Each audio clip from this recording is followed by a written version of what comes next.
पुनः स्वागत है आपका साधना पॉइंट में। आज हमारा टॉपिक है, अब पहले हमने बात की थी वर्ण विचार पर। आपने उसमें जाना कि वर्ण क्या होता है, वर्णों के प्रकार, इसके बारे में हमने पहले वीडियो में बात की थी। आज हमारा टॉपिक होगा कि वर्णों का उच्चारण स्थल। वर्ण का उच्चारण कहां से होता है, किस स्थल से हमारे मुख के उसको वर्ण का उच्चारण करते हैं, इसको हम ढंग से समझते हुए चलेंगे। वर्णों का उच्चारण स्थल, तो सबसे पहले हम वर्णों को, हम वर्गीय व्यंजनों के बारे में समझ लेंगे। एक लाइन आपको याद रखनी है, क च ट त, कचक त, कचक त। और इस साथ में एक लाइन याद रखनी है, के टी एम, केटीएम डू। क पे के क्रम से लिखते जाएंगे, T M D O, KTM डू। और कचक तक, कचक तक,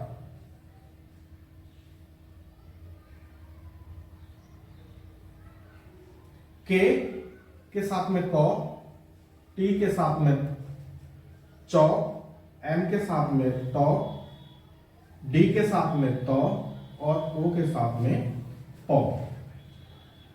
इसका ध्यान रखें। क का मतलब ये क वर्ग है, यानी क वर्ग में क्या क्या आएगा थोड़ा समझ लेंगे हम। तो क वर्ग में होगा क, ये वर्ण है सब, थोड़ा सा इस चीज को थोड़ा सा ध्यान रखेंगे। तो क, ख, ग, घ, अंग। च वर्ग में है च, छ, ज, झ, इयो। ट वर्ग में भी ये वर्गीय व्यंजन है, पांच पांच अक्षर के हिसाब से हमने इसको वर्ग बना रखे हैं। तो ट वर्ग में जब हम देखेंगे तो ट वर्ग में ट, ठ, ड, ढ, ण, ये वर्ण आ जाएंगे। तो वर्ग में हम जाएंगे तो तो वर्ग में भी पांच वर्ण आ जाएंगे, तो, थ, द, ध और न। प वर्ग में जाएंगे तो प वर्ग के पांचों वर्ण है प, फ, ब, भ और म।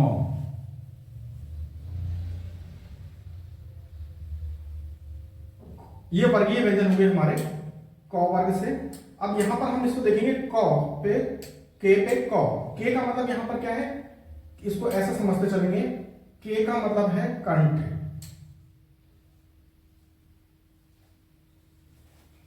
के फॉर, के मतलब के से हमने कंठ को के से दिखाया है, के से कंठ। और उसके साथ में क वर्ग आ रहा है, यानी क, ख, ग, घ, अंग। ये जितनी भी दुनिया है ये कंठ वर्ग में आ जाएगी। दूसरी तरफ हमने कहा टी, टी फॉर, टी से अगर हम देखेंगे तो एक हमारा बनेगा तालव्य। तालव्य यानी इस टी से, तालव्य को हमने टी से इसको इंडिकेट किया है। तो इसमें टी के साथ में चौ, यानी च वर्ग पूरा आ जाएगा। तो चौ, चौ, छ, ज, झ, इयो, ये हमारा वर्ग जो है तालव्य वर्ग में आ जाएगा। एम, एम का मतलब होता है मूर्धा से जो वर्ण बोले जाते हैं, यानी मूर्धन्य, मूर्धन्य वर्ण। यानी मूर्धन्य का हमने एम से इंडिकेट किया है इसको। तो एम के साथ में ट, यानी ट वर्ग आ जाएगा, ट, ठ, ड, ढ, ण, ट, ठ, ड, ढ, ण। तो ये पांचों वर्ण है आपके मूर्धन्य में आ जाएंगे, एम से इसको इंडिकेट हमने करा है। और डी, इससे हम कह सकते हैं कि दंत, डी को इंडिकेट करा है हमने दंत से, दंत को इंडिकेट किया है डी से। अब डी में तो वर्ग आ रहा है, यानी तो, थ, द, ध, न। ये पांचों वर्ण जो है तो वर्ग के हैं। और ये तो वर्ग जो हमारा है वो तो वर्ग जो है वो डी यानी दंत के उच्चारण स्थल में आ जाएगा। ओ से अगर हम देखेंगे तो ओष्ठ,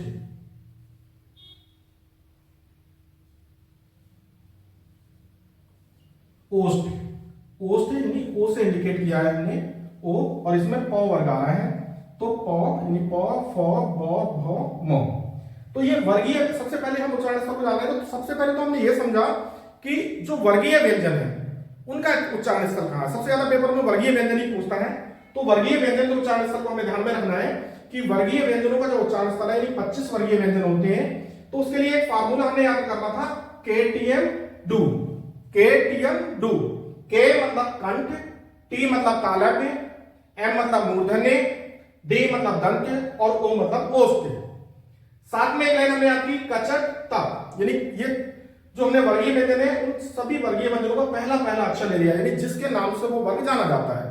जैसे को वर्ग, को को हम को वर्ग के नाम से जानते हैं, तो ये को वर्ग, यानी ये को वर्ग के मतलब कंठ, यानी पूरा को वर्ग जो है वो कंठ ध्वनि के कंठ के रूप में उसका उच्चारण स्थल होगा। चौ, अब इस चौ का मतलब ये पांचों जो वर्ण है, चौ, छो, जो, जो, इयो, ये अपने पहले वर्ण यानी चौ के नाम से, चौ वर्ग के नाम से जाने जाएंगे, तो ये पूरा चौ वर्ग टी यानी तालव्य उच्चारण स्थल इसका रहेगा। तो ये चौ वर्ग पूरा चौ, छो, जो, जो, इयो तक भी ये हमको ध्यान रखना होगा कि टी यानी तालव्य इसका उच्चारण स्थल है चौ वर्ग का। एम का मतलब होता है मूर्धन्य, और ये एम टो वर्ग से निरूपित हो रहा है, यानी टो, ठो, डो, ढो, लो। ये टो वर्ग के पांचों वर्ण जो है वो मूर्धन्य में आ जाएंगे। इसके बाद डी को, डी के साथ में हमने देखा कि तो वर्ग पूरा आ जा रहा है, यानी डी फॉर दंत। डी को हमने इंडिकेट किया है दंत से, दंत को इंडिकेट किया है डी वर्ण से, तो यानी दंत, और दंत में क्या आ जा रहा है, तो वर्ग। अब तो वर्ग का क्या है, यानी पांचों वर्ण तो वर्ग के, तो, थो, दो, ध, नो। इसके बाद में ओष्ठ वर्ण को हमने कहा ओ, यानी ओ का को हमने ओ यानी इंडिकेट कर रहा है ओष्ठ, यानी ओष्ठ वर्ण जो हमारा उच्चारण स्थल है उसको हमने एक वर्ण लिया ओ, उससे उसको इंडिकेट करने की कोशिश की, और प वर्ग इसमें आ रहा है, यानी पूरा प वर्ग के जो पांचों वर्ण हैं वो इसमें शामिल हो जाएंगे। तो हमने वर्गीय व्यंजन को इससे समझ लिया कि केटीएम डू, केटीएम डू एक लाइन याद रखनी है, कचट तप केटीएम डू, और उससे हमने मैच कर लिया कि के यानी कंठ मतलब को। एक बार फिर से हम इसके बाद देख लेते हैं, के यानी कंठ जिसमें को वर्ग आ रहा है, टी यानी तालव्य जिसमें चौ वर्ग आ रहा है, एम यानी मूर्धन्य जिसमें वर्ग जो आएगा वो टो वर्ग होगा, यानी मूर्धन्य उच्चारण स्थल का जो वर्ग है वो टो वर्ग है। डी यानी दंत, दंत में तो वर्ग आ रहा है, और ओ यानी ओष्ठ, और इसमें आ रहा है प वर्ग। तो क से लेके म तक जो 25 व्यंजन है, सबसे पहले तो हमने इनको जान लिया कि इनका उच्चारण स्थल क्या है। तो आपको हिंदी को हमने कहा कि वैज्ञानिक भाषा है, तो आपको इसको रटना नहीं है, आज के बाद आपको रटने की जरूरत नहीं पड़ेगी, इसको सिर्फ एक लाइन याद रखनी है, केटीएम डू। आपको हमेशा के लिए याद हो जाएगा, तो केटीएम डू, कभी गलती भी नहीं होगी, क्योंकि आपको एक लाइन के रूप में याद हो जाएगा केटीएम डू और कचटता। तो इसके बीच के जितने वर्ण हो जाएंगे आपको पता चलेगा। अचानक आपसे पूछ ले कि भाई जौ का उच्चारण स्थल क्या होगा, जौ का। अब आपने देखा जौ किस वर्ग का है, चौ, छो, जौ, जो, इयो, यानी चौ वर्ग का आ रहा है, और चौ वर्ग किस में आता है, टी यानी तालव्य में, तो आप तुरंत इसको बता दोगे कि जौ का उच्चारण स्थल तालव्य है। अचानक उसने एग्जाम में कभी आ जाता है कि भाई ढौ का उच्चारण स्थल बताओ, अब आपको पता है ये किस वर्ग का है, तो, थो, तो वर्ग का अगर हम देखें तो, थो, दो, धो, यानी तो वर्ग में आ रहा है धो, तो, थो, दो, धो, फिर नो, यानी तो वर्ग का उच्चारण ये वर्ण है। अब ये तो वर्ग का है, अब हमें ये पता होना चाहिए तो किस में आता है, डी के साथ, यानी डी मतलब दंत्य, तो दो किस में आ जाएगा, दंत्य वर्ग का, दंत्य उच्चारण स्थल इसका हो जाएगा धो वर्ण का।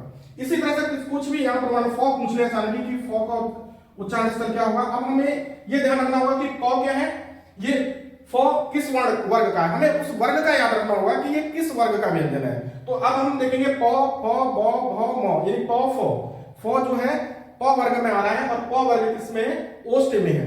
तो बस हमें कचट तक हम याद रखेंगे, और कचट तक में क वर्ग के पांचों अक्षर, चौ वर्ग के पांचों वर्ण, टो वर्ग के पांचों वर्ण, तो और प, इन पांचों वर्णों के हम वर्णों को याद रखेंगे कि ये किस किस वर्ण में है। तो हमें ये ज्यादा आसानी से याद रहेगा, तो से लेके मौत के ज्यादा क्रम से लिखोगे तो वैसे ही याद हो जाएगा। इसके बाद आपसे अगर कुछ भी पूछ लिया है आप आसानी से बता दोगे। उसने पूछा इयो का उच्चारण स्थल क्या है, आपने देखा चौ, छो, जो, जो, इयो, यानी ये कहां पर जा रहा है, चौ वर्ग में जा रहा है, तो इसका उच्चारण स्थल तालव्य हो जाएगा। अब ये तो हमने बात कर ली कि वर्गीय व्यंजन को जिसका उच्चारण स्थल हमें याद रह जाएगा आराम से, केटीएम डू के रूप में हम याद रख सकते हैं। कंठ के उच्चारण स्थल है, तालव्य है, मूर्धन्य है, दंत्य है और ओष्ठ है। अब इसको हम थोड़ा सा अगर आप देखोगे, अभी भी कुछ वर्ण क्या देख रहे हैं, अभी हाँ बिल्कुल कुछ वर्ण छूट रहा है, स्वर भी हमारे पूरे नहीं आ पा रहे और कुछ और वर्ण भी छूट रहे हैं। अब हम उन्हें कैसे याद रखें, उसके लिए आप थोड़ा सा ध्यान रखोगे तो कुछ लाइनें आपको मैं और बताता हूं कि जिससे आपको सारे वर्ण याद हो जाए। तो यहां पर आपको क वर्ग का ध्यान रखना होगा, ये क वर्ग है तो क वर्ग का क लिया, अब इसके साथ में जो वर्ण और आ सकते हैं उनको याद रखेंगे। क ले लिया, अब इसमें ह भी आ जाएगा और दोनों अ आ जाएंगे, इसकी मात्रा लगा दी। तो एक लाइन आपको याद रखनी होगी, कहा, कहा, कहा, यानी इसमें अब आप वर्गीय व्यंजन देखो, क वर्गीय व्यंजन यहां भी है, यहां भी है, यानी क वर्ग जिसमें है। अब हमें यह तो पता चल गया था क वर्ग किसमें, कंठ्य में। इसी क वर्ग के साथ में हो आएगा और अ आएगा, यानी हा है तो ये ह इसमें जोड़ दिया और इसी के साथ में दोनों अ है तो आ की मात्रा है तो दोनों अ, यानी दोनों स्वर ले लेंगे उस वर्ग के, तो ये आ जाएगा, यानी दोनों अ और अ, दोनों अ जो है लघु और दीर्घ दोनों अ को, अ स्वर को हम इसमें शामिल कर लेंगे और अ को भी कर लेंगे। अब हमारा फार्मूला याद रह जाएगा कहा, कहा का मतलब क वर्ग जहां जा रहा है वहीं आ जाएगा, वहीं आ जाएगा, दोनों आ जाएगा। तो अब हमें ये क्लियर हो गया कि इसमें ह का उच्चारण से अगर अचानक पूछ ले तो हम कहेंगे कहा, ये हमें फार्मूले के रूप में याद रहेगा कहा। अब क का हमें उच्चारण स्थल पता है, केटीएम टू कचर के रूप से हम देख लेंगे, क का उच्चारण स्थल कंठ है तो हा का उच्चारण स्थल भी कंठ होगा, तो ह का उच्चारण स्थल कंठ हो जाएगा। ऐसे ही आ की बात करेगा तो अ का उच्चारण स्थल कहां हो रहा है। अब हम यहां पर ध्यान रखेंगे कि आ की मात्रा आ रही है, इस अ की मात्रा को आप अगर आप ध्यान रखोगे तो ये अ की मात्रा आ रही है, यानी मात्रिक रूप में आया है अ, तो यहां पर वो स्वतंत्र रूप में भी वही आ जाएगा, उसका लघु रूप भी यही शामिल कर लेंगे हम इसमें। दूसरा हमारा जो वर्ण है वर्गीय व्यंजन है वो है चौ। इसमें कौन कौन से वर्ण शामिल, इसके लिए आपको एक लाइन याद रखनी है, चियश,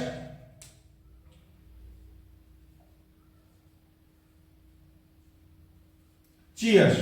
यहां सौ जो है क्रम से लेंगे, जैसे वर्णमाला क्रम में हमने बात की थी कि जो शौ पहले आ रहा है उसको पहले लेंगे, जो उसके बाद आएगा उसको दूसरे में लेंगे और जो उसके बाद आएगा उसको तीसरे में लेंगे, तो क्रम वाला सा लेंगे। 100 ये बड़ा शौ इसको हम बोल सकते हैं, या हम इसको तालाबी शौ भी कहते हैं, तो ये 100 इसी में पहले ले लेंगे हम इसको, क्योंकि वर्णमाला में पहले आता है। तो चियश, अब इसमें आप देखोगे वर्गीय व्यंजन में चौ आ रहा है, यहां पर आप थोड़ा सा फोकस करो तो चौ। अब चौ का उच्चारण स्थल तो हमें पता है, चौ का उच्चारण स्थल हम अभी बात कर चुके हैं कि चौ जो है वो टी के साथ आ रहा है, टी मतलब तालब के साथ। तो अब इस चौ को देखेंगे, यानी ये तालबी होना चाहिए चौ, जब चौ तालबी होगा तो इस पूरे फार्मूले को हम तालबी ही मानेंगे। अब इसमें ई की मात्रा लगी हुई है, ई की मात्रा, ये चा पे ई की मात्रा चियश, तो चा पे ई की मात्रा है तो यानी दोनों स्वर इसमें ई और ई, लघु और दीर्घ रूप दोनों शामिल करेंगे, तो ये दोनों आ जाएंगे। ई की मात्रा है तो उसका स्वतंत्र रूप भी आ जाएगा छोटा ई के रूप में, और उसका दीर्घ रूप भी हमने इसमें शामिल कर लिया। तो अगर कोई मात्रिक रूप में आ रहा है तो उसको दोनों वर्णों को शामिल कर ले रहे हैं स्वतंत्र रूप से। चौ वर्ग हमारा आई है पूरा। अब इसके बाद में यौ है तो यौ भी इसी में शामिल हो जाएगा, यौ। और उसके बाद हम देख रहे हैं कि तालब्य शौ, इसे हम तालब्य शौ भी कहते हैं, कभी इसका पूछ ले तो वैसे भी आपको याद रह जाएगा तालब्य शौ, तो ये भी इसमें शामिल हो जाएगा। तो अब तालब्य में कौन कौन से वर्ण हो गए, तो चौ, छ, जौ, झौ, यो, ई, दीर्घ वाला रूप आ जाएगा ई, यौ और शौ, ये वर्ण तालब्य हो जाएंगे। इसके साथ में हम मूर्धन्य में देखेंगे। अब मूर्धन्य में वर्गीय व्यंजन क्या है, ट। अब यहां वर्गीय व्यंजन ट है, हमारा फार्मूला बनेगा जिसमें ट वर्गीय व्यंजन हम ले लेंगे, यानी फार्मूला हमने बनाया रेट रस, शॉर्ट इसके बाद वाला आएगा, क्रम से हमने कहा उसी क्रम से लेंगे जिस क्रम में वर्णमाला होगा। तो पहला आ चुका है तो बीच में आता है, तो इसको हम ये वाला शो ले लेंगे। अब रिट रस, अब यहां पर आप एक चीज को ध्यान दे रहे होंगे कि ये टॉ वर्ग का है, ये वाला टॉ, ये टॉ अपने वर्ग को तो दिखाई रहा है, यानी टॉ जिस वर्ग में है उसी में ये पूरा फार्मूला इंप्लीमेंट होगा। अब टॉ वर्ग किसके साथ में आ रहा है, टॉ आ रहा है एम यानी मूर्धन्य के साथ में, तो रिट रस मूर्धन्य का फार्मूला हो जाएगा, यानी टॉ इसमें आ चुका है तो एक वर्ग री है तो हम इसमें री ले लेंगे,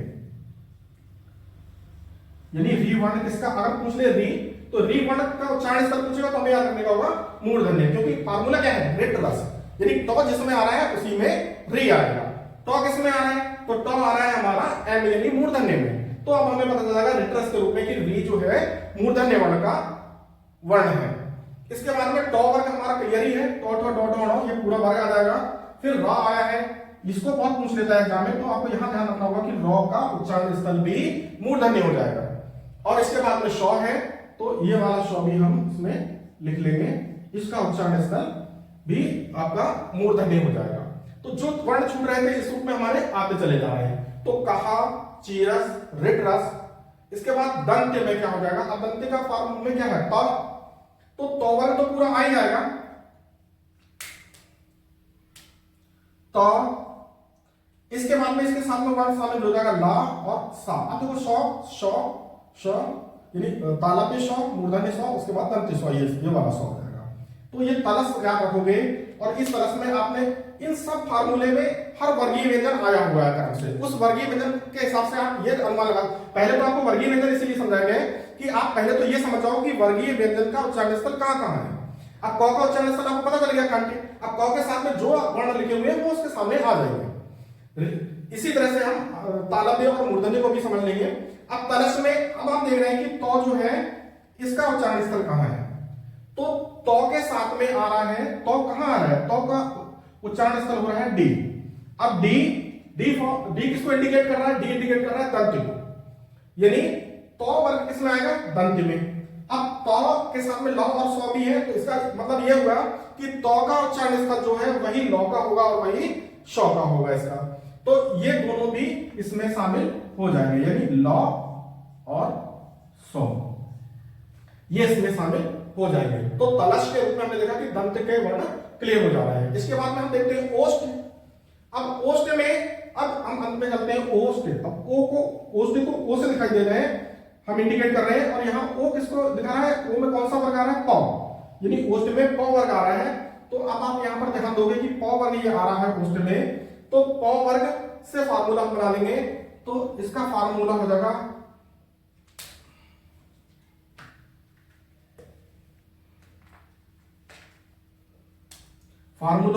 पौ। अब यहां पर आप थोड़ा सा ध्यान से देखोगे तो पौ के साथ में क्या है, पौ इसमें वर्गीय व्यंजन क्या है, पौ, और पौ को इंडिकेट ओ कर रहा है, यानी ओ का मतलब ओष्ठ है, तो पौ जब ओष्ठ में आ रहा है तो ऊ भी ओष्ठ में आएगा। अब जो ऊ आया तो इसके दोनों रूप आना है, लघु भी और दीर्घ भी, तो लघु स्वर और दीर्घ ऊ भी इसी में आ जाएगा। अब हमने देखा कि ये वर्गीय व्यंजन के साथ में इसके कुछ और व्यंजन भी काफी शामिल हो गए हैं।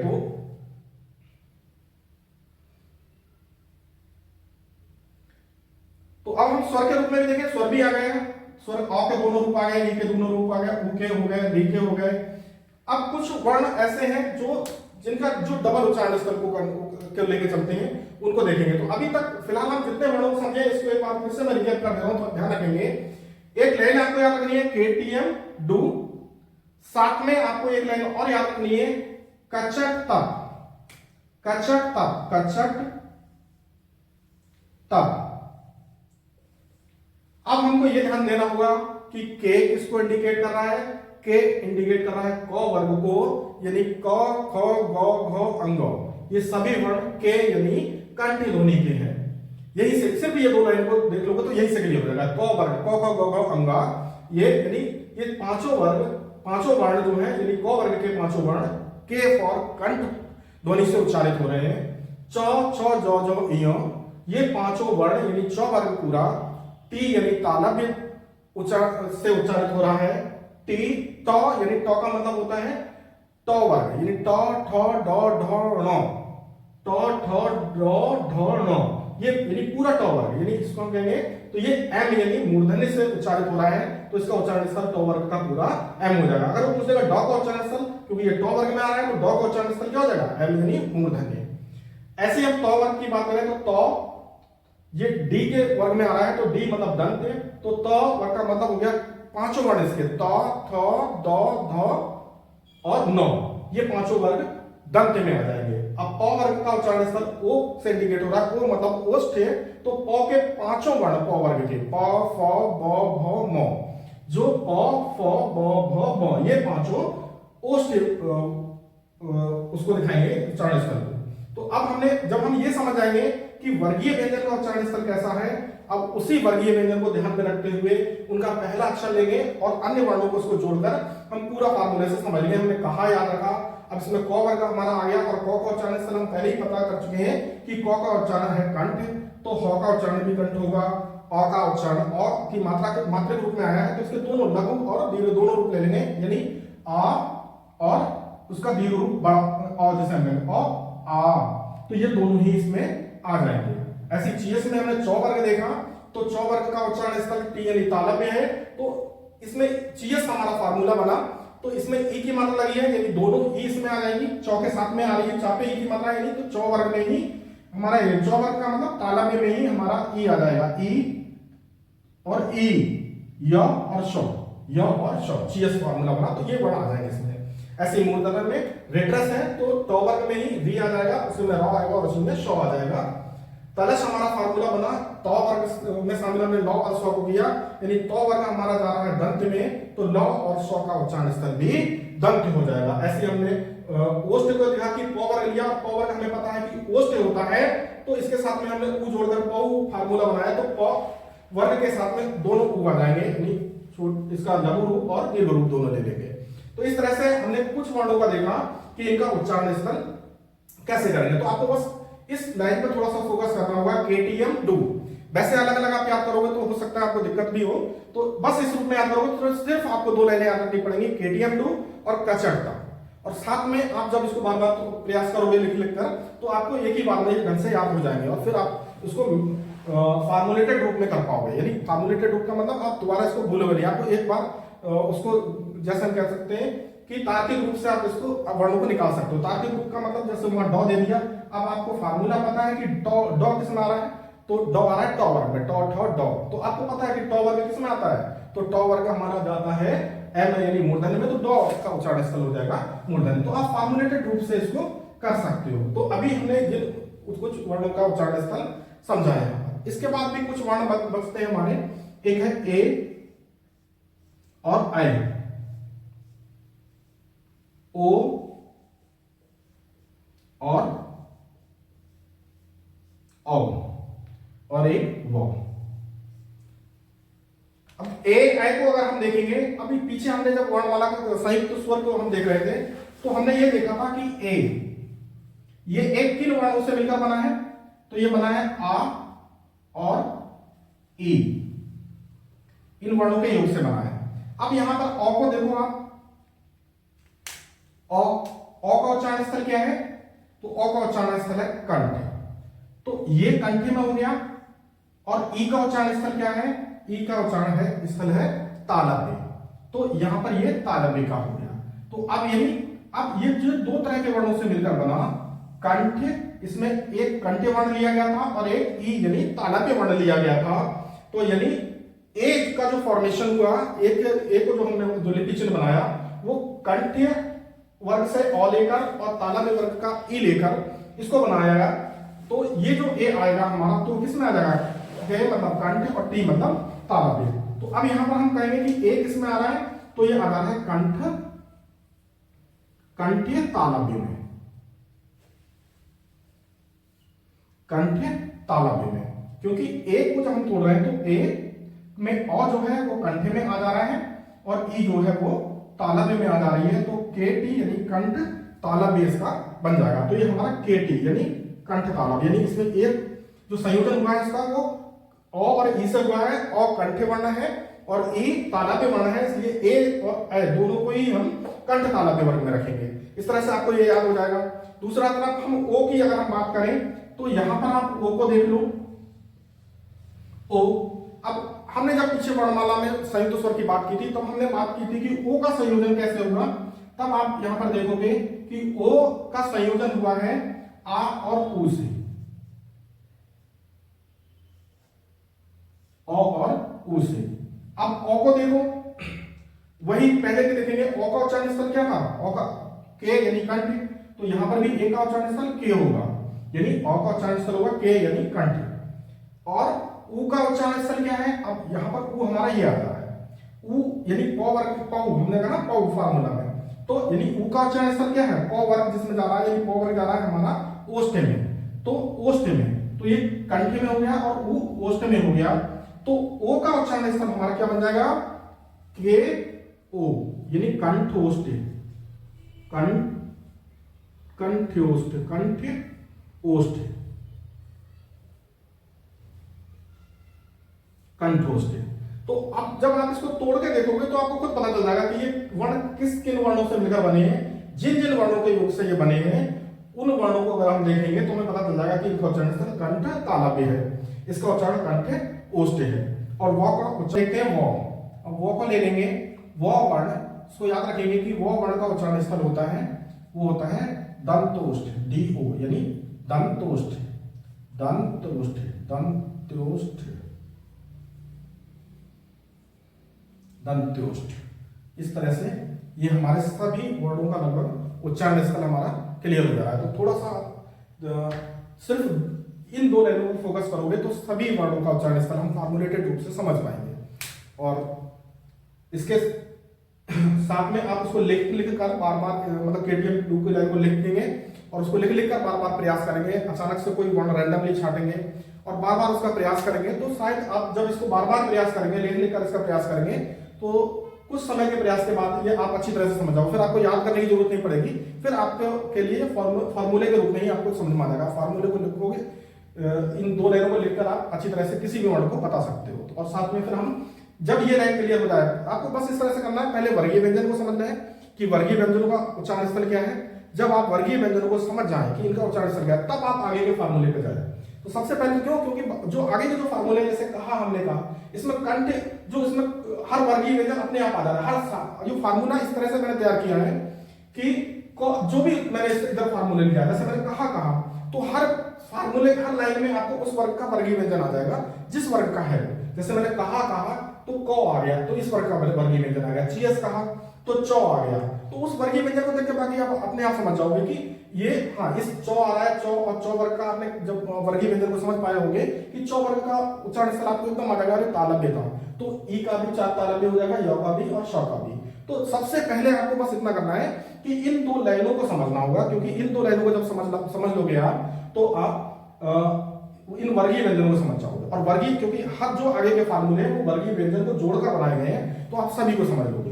और जब आप वर्गीय व्यंजन को समझ लोगे तो आगे के जो हमारे जो जैसे कंठ तालव्य है, इसकी फॉर्मेशन हमने देखा कि भाई ओ एक इससे बना और ई से मिलकर बनना है, तो हमें पता है ओ किसमें जा रहा था। अब हमारा ये फार्मूला हमारा कहा, हमने कहा ओ आ रहा है इसमें। अब ओ किसमें आ रहा है, कंठ में। ई किसमें आ रहा है, तालव्य में। तब हमें पता चल जाएगा कि कंठ और तालव्य वर्णों के संयोजन से ये ए बना है, तो इसका मतलब ये जो पूरा वर्ण होगा, जो लिपि चिन्ह होगा, वो किसमें चला जाएगा, कंठ तालव्य में। तो इसीलिए ए और ए दोनों को हमने कंठ तालव्य वर्ग में रखा। और ओ को जब हम देखेंगे कि इसका संयोजन किससे हुआ है, तो अ और उ से मिलकर हुआ है। तो अ और उ, क्योंकि अ वर्ग का अ जो है उसका संयोजन वो जो है कंठ वर्ग का है, और उ जो है वो ओष्ठ वर्ग का है, उ ओष्ठ वर्ग का है। तो कंठ और ओष्ठ वर्ण के संयोजन से इसका निर्माण हुआ है। कंठ और ओष्ठ वर्ण के संयोजन से ओ बना है, इसलिए उच्चारण स्थल के आधार पर हम ओ को देखेंगे तो इसका उच्चारण स्थल कंठ ओष्ठ हो जाएगा, क्योंकि इसमें कंठ और ओष्ठ वर्ग के वर्णों को शामिल करके इसका संयोजन किया गया है। तो इस तरह से अगर हम फॉर्मुलेटेड रूप से देखेंगे तो हम इन वर्णों के उच्चारण स्थल को आसानी से समझ पाएंगे। आज की क्लास में इतना ही, मिलते हैं नई कक्षा में। धन्यवाद।